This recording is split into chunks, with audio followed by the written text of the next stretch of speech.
everyone. Welcome to another podcast episode on Mind Your Soul.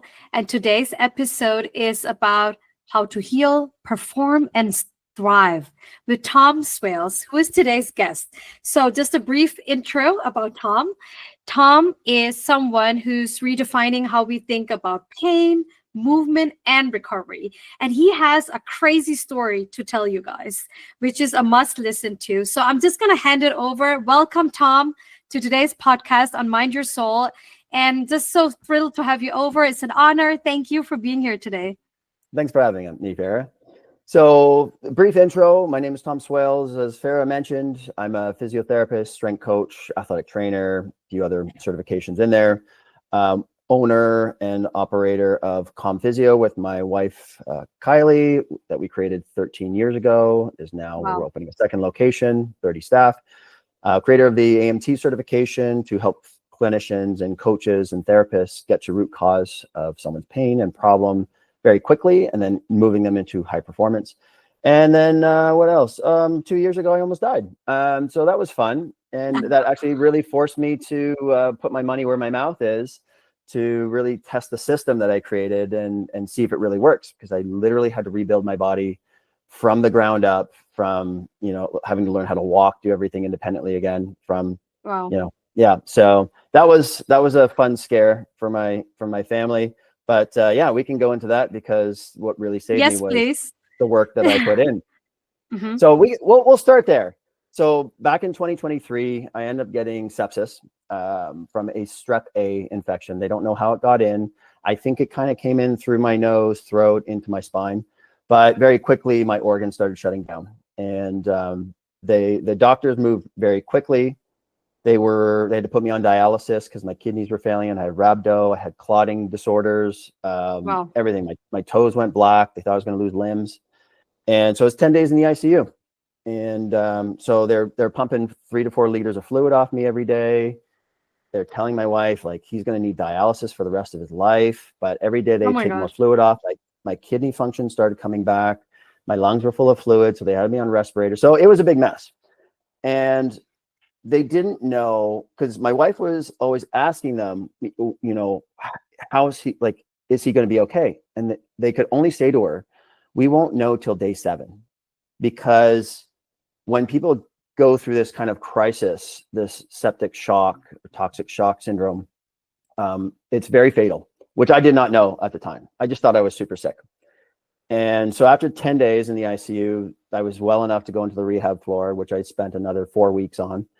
And, talking with one of the docs, I said, doc, what were my odds? He's like, oh, less than 20%. I was like, oh, I was sick. He's like, you were super sick. And I thought, I didn't know how serious it was. Everyone around me knew how serious it was. But I never had this fear of dying. I never had this belief that, oh, this is it. And maybe that ignorance partially saved me, because I had this belief that I'm going to be okay. And I put in the work. I do the cold, take care of the nutrition, do the resistance training, do the cardio, get the sleep, manage stress, all the things that you should be doing for your health. Necessity for having a long longevity, like having a good, healthy life, Yeah, but it created capacity for me to endure more stress, because essentially all this was a very stressful event on my system, and all the systems were getting taxed on it. But because I had that capacity and resiliency through all the things that I've been doing for the 40 plus years of existence, that's what kept me here. And every single doctor that came in, they were telling me, the only reason you're still here is because of how healthy you came in.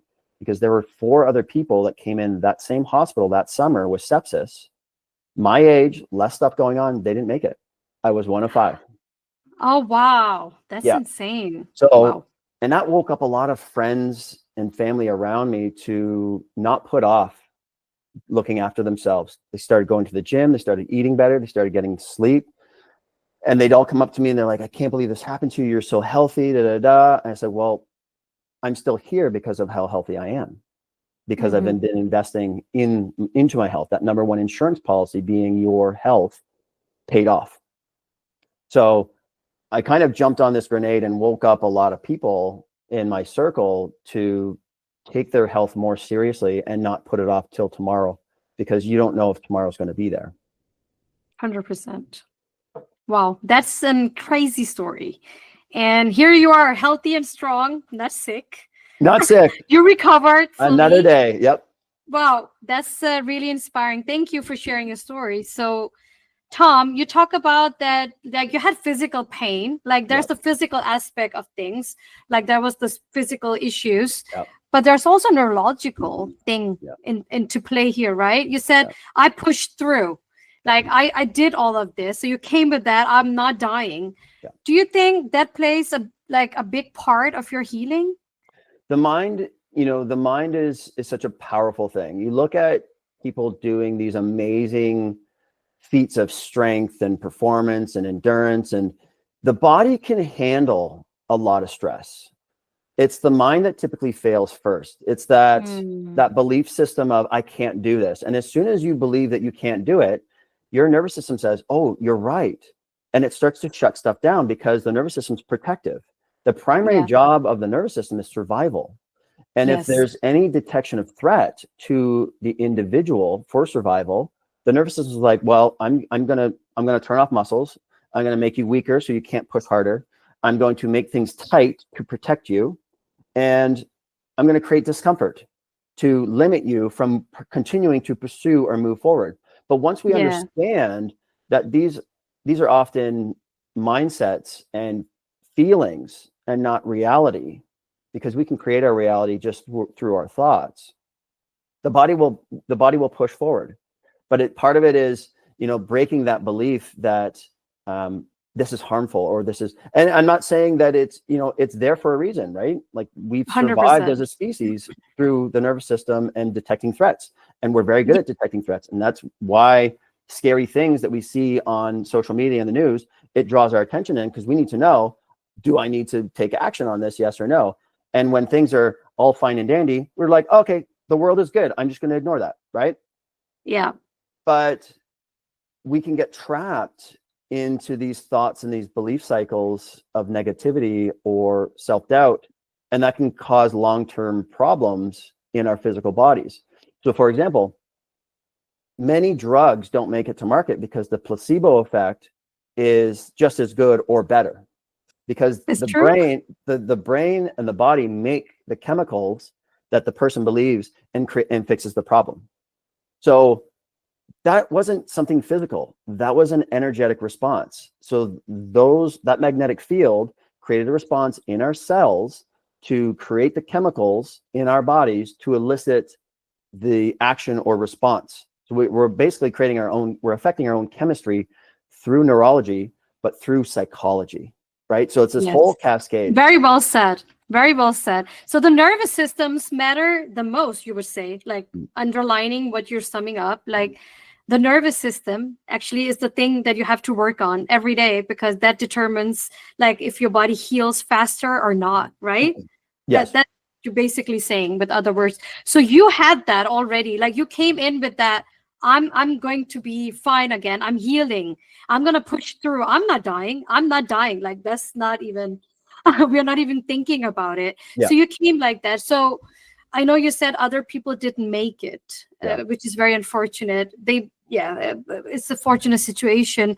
Do you think that maybe some could have survived if they knew this?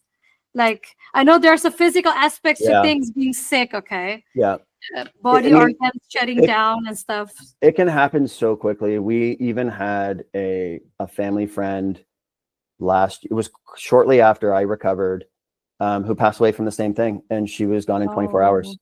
So, oh my God, it's, and she was a healthy individual, and like, sometimes it's a flip of the coin, like why do very healthy people get cancer, right? Yeah. Like, you're like, I'm doing all the right things, but then it still happens. And there might be underlying things or aspects of life, mind, body, spirit, that are a little imbalanced. Maybe it's a detox pathway. Maybe it's, who knows, right?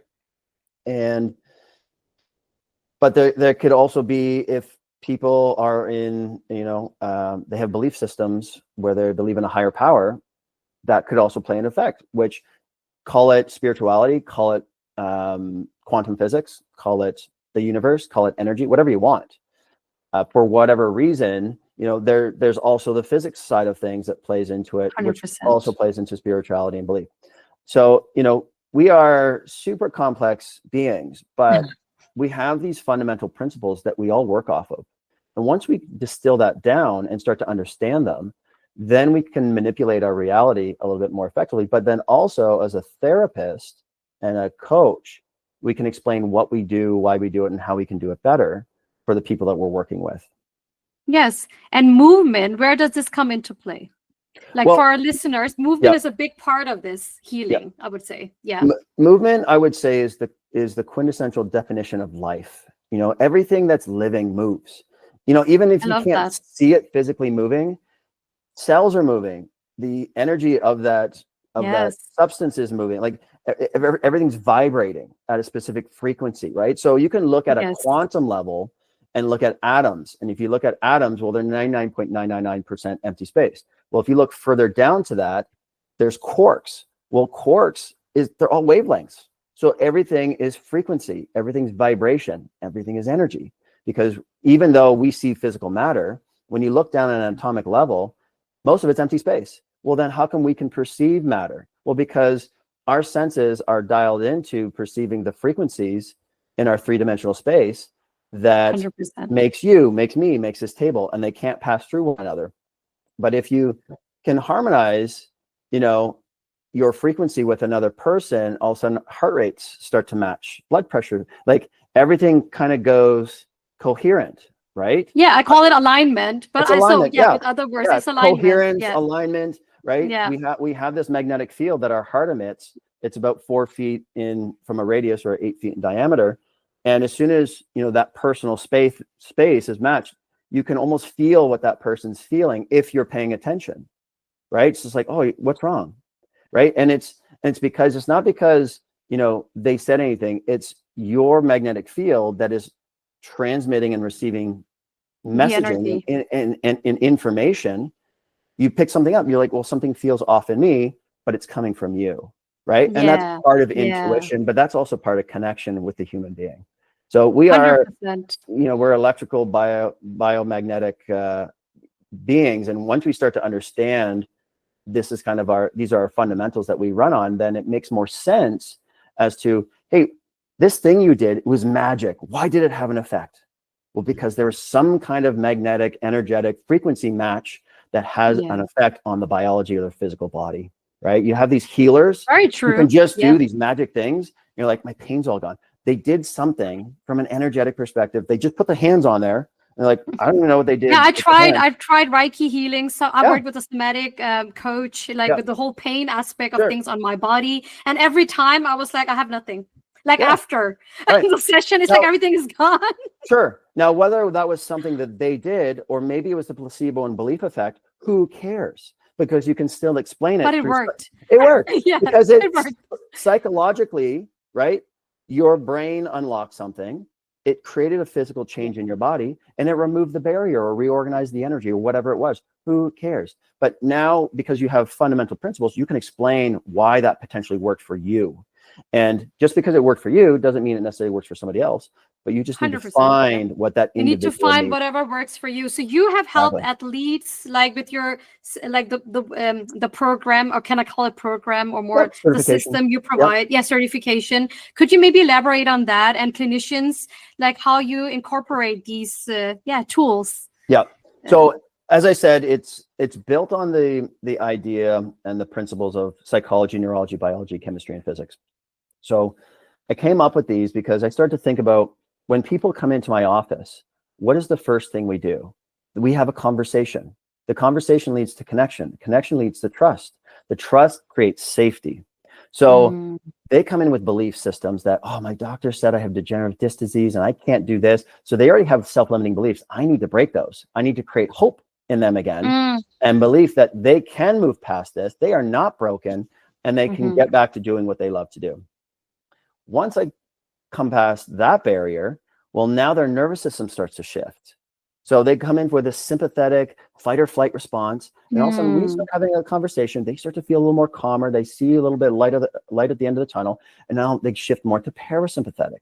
Well, once I have them Yeah. parasympathetic, now they're in the healing space. Now they can start to heal. Now they can start to make changes in their body. And then we look at how they move. Okay, can't touch your toes, single leg balance is off. We look at how the system is moving, as one unit. And then we start to look at the neurological system a little deeper. Do you have any nerve tension, neural dynamics, nerve conduction, communication? How's the communication in the body? Once we've established that and all the parts and pieces, what are moving, what aren't moving, and where we need to go, then we start to look into biology. Well, if I apply this laser, if I apply this manual therapy, what am I doing to your cells, your tissues, your biology, right? I'm going to create an adaptive response. When I load it up with this exercise or movement, what is the goal to this? What am I looking for from a physical adaptation response? And if it's not enough, there will be no change. If it's too much, it will cause a flare up. And if it's just the right dose, we get the response and we get the positive changes that we want. Well, how do we know that we made the change? Go back and check the nervous system. Oh, I can touch my toes. Oh, my shoulder pain went away. The nervous system liked what we did, right? So it's a feedback loop. Yeah. They're like, okay, great, we're on the right path. Now what we need to look at is, well, let's look at your chemistry. If you're breathing like this, it's changing your chemistry. You're blowing up too much carbon dioxide. Well, if there's not enough carbon dioxide in the body, hemoglobin will not release oxygen to the brain and the tissues for healing. So let's shift that. So all of a sudden we do a little bit of breath holding. We improve that chemical balance, and all of a sudden oxygen's getting to the tissues. What else is chemistry? Nutrition. What you put in your body is broken down into its constituent molecules and used as fuel or for repair or whatever it is. But if you put in the wrong molecules, well, you don't get the response. You didn't get the healing that you want, right? But then also looking at breathing, it affects the nervous system because it's shifting you from that parasympathetic to parasympathetic. Of course. And then, so we went from psychology, neurology, biology, chemistry, and physics. And the last one is physics, which we talked about. So we have three-dimensional physics, material, physical world, what we do in space. There's always these laws that we have to abide by in the physical world. They don't change no matter how much you try and explain them or change it. We have to abide by the same laws of physics. And then you look at the quantum physics in the quantum realm. Again, we're looking at atoms, vibration, frequency, and energy, which you have now affects the physical body or affects matter in the three-dimensional world. But then that circles back up to beliefs, which is now your psychology. So it's this kind of intertwining. It's a circle. That intertwines. Right? Yeah. So I started to look at exactly what I did as a clinician. And as soon as I started explaining this to patients because they're always asking, well, how does acupuncture work? How does manual therapy work? What is it actually doing? Yeah, there's so many things out there, right? People get confused. There's a lot of different theories and ideas of what they're doing. And they're a little bit conflating. They're a little bit confusing. And I would just distill it down into, hey, here's the basics of what it's doing to the body from an energetic perspective. This is why this works. And as soon as I started simplifying the explanation, people were just like, oh, they had a better understanding. And you start to see dramatic changes. The more confused people got, the more frustrated they got. And they're like, I don't know if this is making a change. But they also didn't see or feel a change, because oftentimes clinicians, they assess something, they go do some work, but they didn't check their work. They don't know what changed. Do you feel better? Yeah, I think I feel better. Well, check their movement, check their strength, check their muscle output, check to see if the nervous system said, yes, I like this, took the brakes off. I agree with this, right? If it didn't like something, puts the brakes on. Like, it's a simple go, no go system. So I created the AMT around these principles, and then it's an entire algorithm and assessment flow looking at posture, how to use communication, looking at posture, global movements, neurology. So it's basically the entire orthopedic assessment, but it's organized and simplified and streamlined to find the root cause. Because when people come in with pain, I got shoulder pain. Yes, that's the what. That's easy to diagnose. But why? Why is it there? Did you look at the neck? Is there nerve tension? Is there a pelvic distortion, right? Is there a core issue?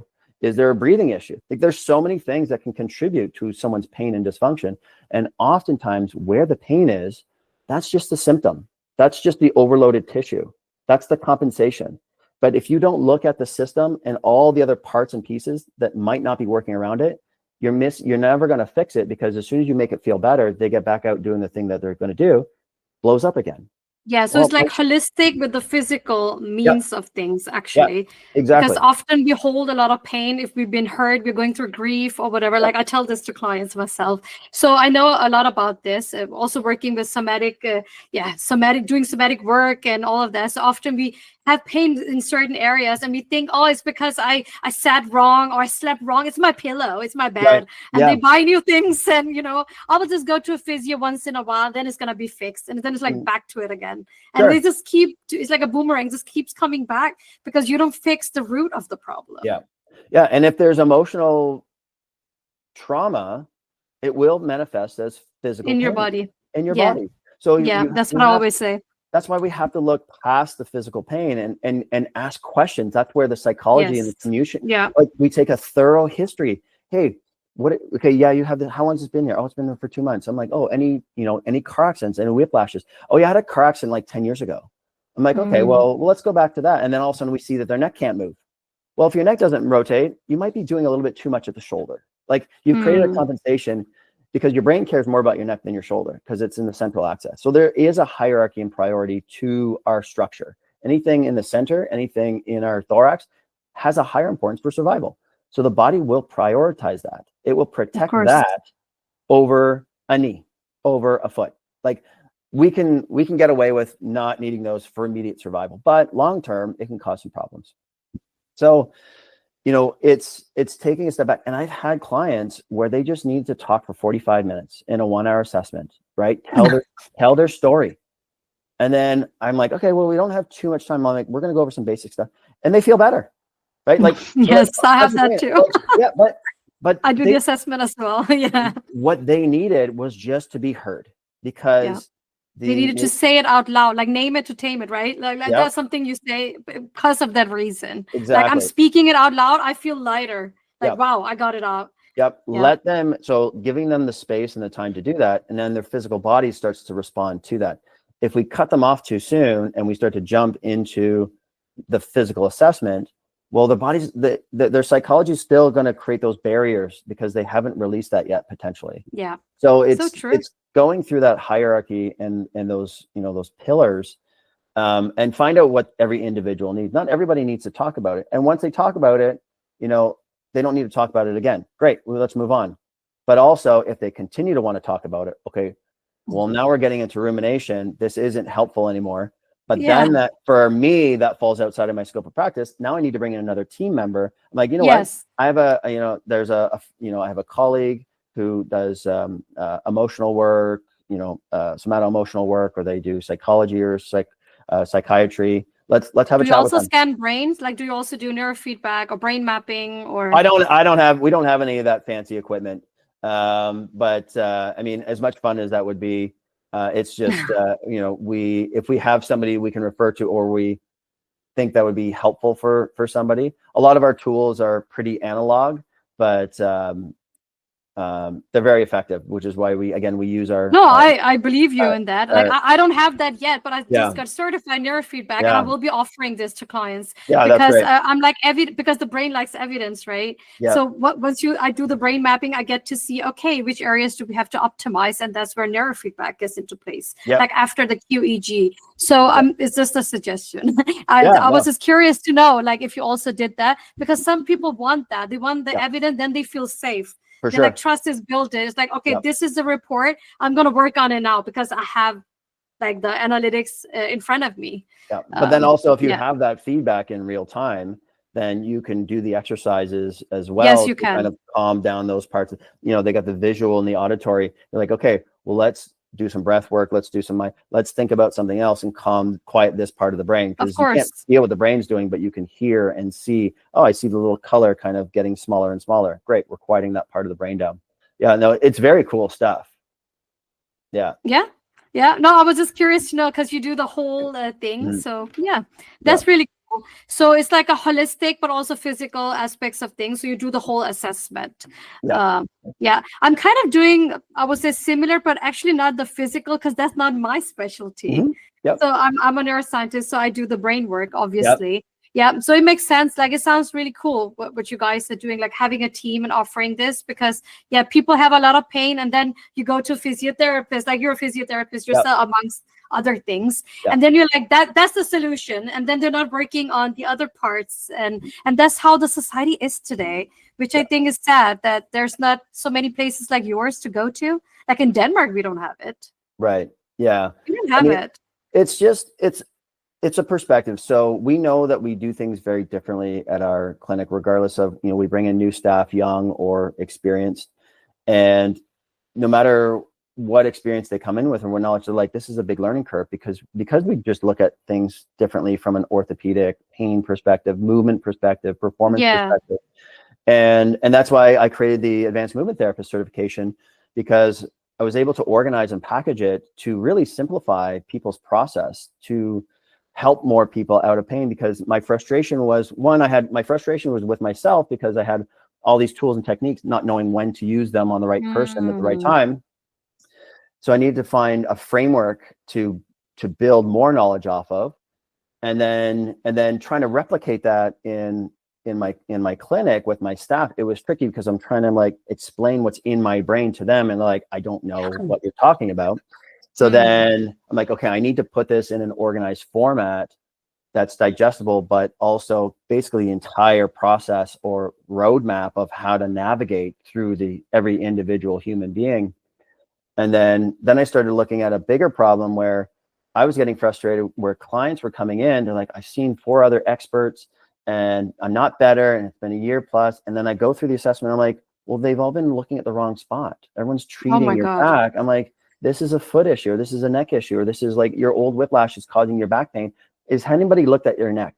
Well, no. Well, if they looked at central neurodynamics and they looked at myotomes, they would have found that very easily. So I started getting frustrated. I'm like, we can do better as experts, whether we're physio, chiro, osteo. Everyone's kind of chasing pain. Everyone's doing their best. But when someone's not getting results, or the clinician isn't giving better answers, then they're doing a disservice for the people that they're supposed to help, because there are answers out there, and there's more simple ways to get to those main drivers of someone's problem. So now the goal is to help 75 million people out of pain by teaching clinicians, coaches on how to organize their practice so that they can utilize the information that they have more effectively. That's beautiful. Wow. I'm just mind blown by all of this, like the cause and everything, your story, everything is like so inspiring. So this is for everyone, as I'm hearing it. It's not just for, that's the part of like educating other coaches, but going to your practice or going to this, it's like for everyone. You don't have to be like having your own business, but it's for everyone, the treatment itself. Yeah, so there's tools on there for people who are interested in for themselves. I have what's called a self-awareness movement scan, where it's a 3-minute scan on how to just look at basic movements and correct them. There's lots of free content on my YouTube channel as well for little aches and pains. But the certification itself is really, it is for clinicians, coaches, body workers, anybody who works with the physical body, but it can be used as a complete hands-off system, because it teaches the clinician or the coach who maybe they don't have a license to do manual therapy, but then they know where to put the lacrosse ball, they know where to put the foam roller, they know how to use the bands, to teach the client how to do the self body work, right, in the right spots to get the results. So during COVID, when I was developing this, it was an in-person course, and now it's an evergreen pre-recorded. I had the opportunity, because we went straight to virtual like everybody else did. And I'm like, this is an opportunity to test my system as a complete hands-off, because there's no hands-on.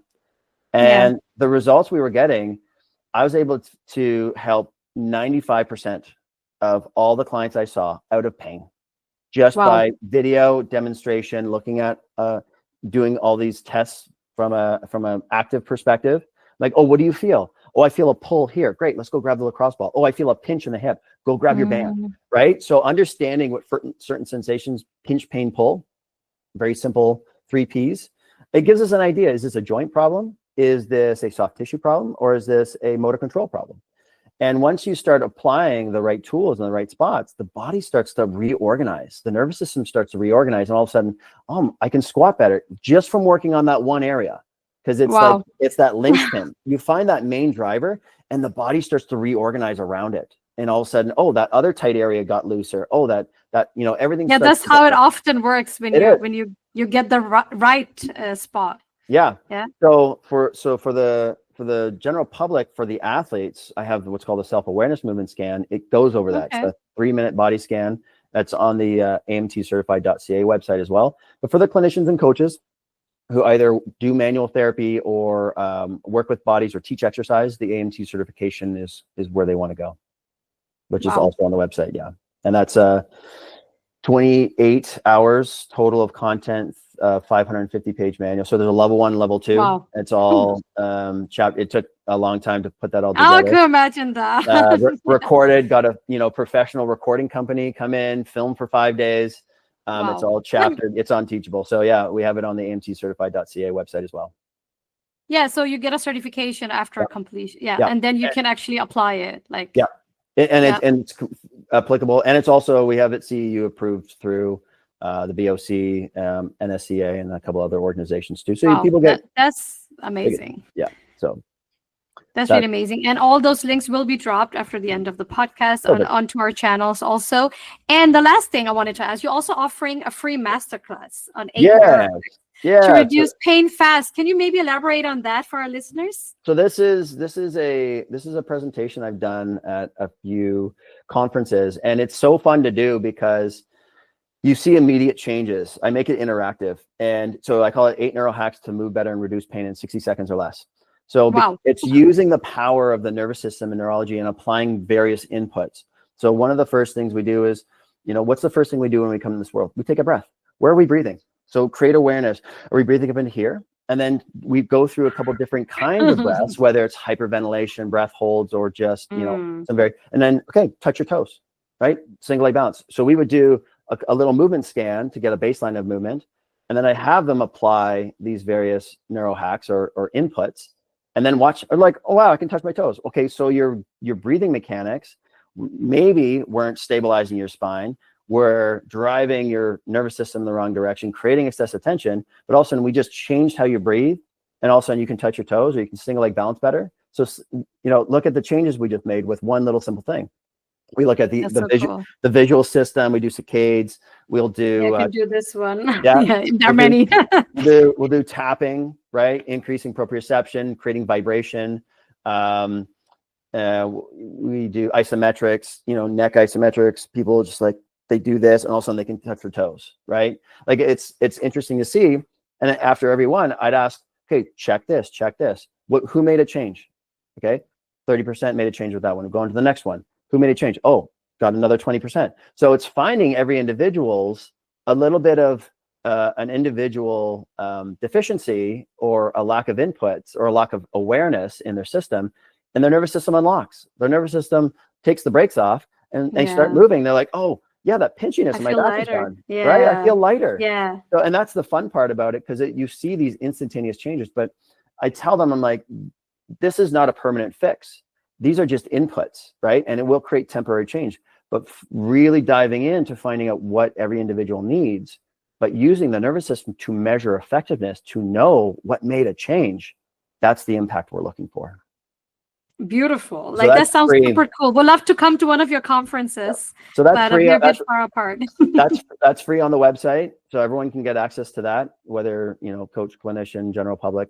And just apply those little principles to your website practice. will be, every link will be there. Perfect. Any last word you want to say to our listeners? Like, where can they reach you if they want to talk to you?